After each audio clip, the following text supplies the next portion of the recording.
scrimmage. I really thought that there were some good things today that we will build off of, and a lot of things we'll have to correct. But you know, for the most part, 6 practices in, I've seen a lot of improvement. A lot of improvement. For the offensive linemen, what's the biggest adjustment for them in this offense? Speed of the game. Speed of the game. Understanding that they control the tempo of the setting, the tempo of the game. I mean, how much they're in shape. You know, their conditioning is so much a part of this. It's unreal. You said you've seen a lot of improvement. Is that the most important area, seeing the speed of the game, absolutely. adjusting? Yeah, all the areas are, you know, everybody's got their own segments that's equally important, but, you know, obviously the offensive line, defensive line is so critical for us right now, but, you know, we've seen some improvement in all areas, and we really have, and again, we're a long way from being where we need to be. I mean, don't make no mistake about that. But the good thing about it is we've got a long way to go, and to get to that first game. So we'll keep getting better. We'll keep hitting the tree in the same spot every day. That's all we do. Shaquille Randolph gotten some time at linebacker. Beyond his size, what did you like about him that made you and your staff decide to try him instead of maybe somebody else up well, there? His quickness, his ability to make plays off the edge.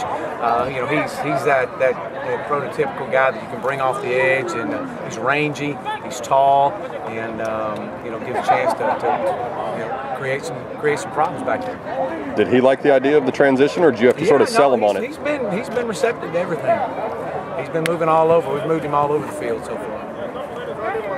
Coach, last week you talked about how you still play with the speed where you wanted to be at. You still think today you have a long way to go? Yeah, oh, I do. You know, today was more of a situational scrimmage, so there's a lot of situations today that caused us to slow down, and that was designed. You know, did a lot of third down, second down, play third downs, and so you know, so there was some good things today. Again, we'll build off of it. And, next Saturday, or actually next Thursday, we'll have another scrimmage, and then the following Saturday, the 11th, is when we'll really try to play it like a, you know, as close to a game as we can. Still do some situational stuff.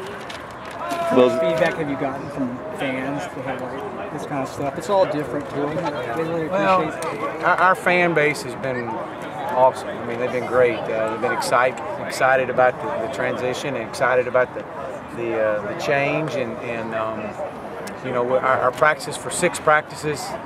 I bet we've been average. You know, we have a lot of people coming out. A lot of high school coaches being involved.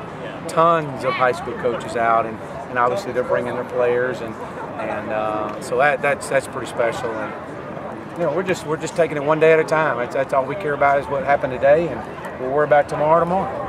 Portland Sutton made some big plays down the field. Talk about his size and the matchup problems that can create. Yeah, I think he's going to be a really good player for us. I really do. I've been very pleased with him. I think he's got a chance to be big time. You know, he redshirted last year. I'm extremely excited about him. Matter of fact, of course, I know his high school coach extremely well. He and I go way back to our days in Eustis and Kemp, and Coach West has been instrumental in being a longtime friend of mine. So. But Cortland has been definitely a pleasant surprise with his size and his talent, and not only that, he's very physical in the position he's playing. Jordan Wyatt had a couple of interceptions today. Is he someone who's jumped out a little bit for you, or was that just a product of right place, right time a couple of times? Well, both. Again, playing extremely hard. You know, I always say the harder you play, the luckier you get, you know, and the more you're around the ball. And so he's been fortunate, and he's made some plays. And again, you know, it's just had a couple today, and it was good to see. So we'll keep building on it. For those of us watching, passing game may be a little easier to look at in terms of how many balls hit the ground or get caught. But what have you thought about the running game and the way it's starting to develop? Well, it's coming. And again, it's a process. When you come here and you're part of a team that's predominantly been pass first, you know, you have to change the mindset. You have to change the thought process, the culture, so to speak. And so that's been you know, when you introduce a whole new run scheme to them, it takes time, but they've bought in. They understand that if we can run the football, it's going to help everything out. It's going to help the passing game out. But you'll see, it'll be a whole new brand of football. But excited about it. We're getting there.